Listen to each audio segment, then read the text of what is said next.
Setelah 5 bulan menjadi DPO, pasca mengirim 10 kg sabu melalui Bandara Sultan Iskandar Muda, akhirnya pelaku diringkus polisi.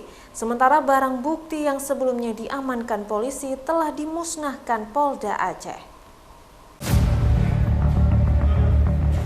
Eryandi, 27 tahun, warga Kabupaten Biren, terpaksa harus berurusan dengan aparat penegak hukum Satuan Reserse Narkoba Polresta Banda Aceh, di mana sebelumnya tersangka ditetapkan DPO oleh polisi.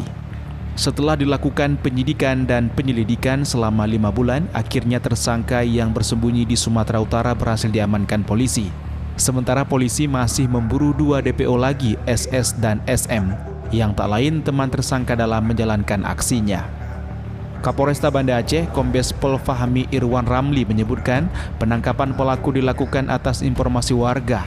Sementara barang bukti yang dikirim pelaku berupa 10 kg sabu dengan modus bungkusan kopi ke kebun jeruk melalui bandara telah dimusnahkan Polda Aceh bersama barang bukti lainnya. Dalam rangka menyampaikan kepada rekan-rekan untuk disampaikan kepada masyarakat bahwa DPO yang dulu kami publikasikan, alhamdulillah berkat dari informasi masyarakat sudah bisa kami tangkap dan yang bersangkutan harus mempertanggungjawabkan terkait dengan penyalahgunaan narkoba.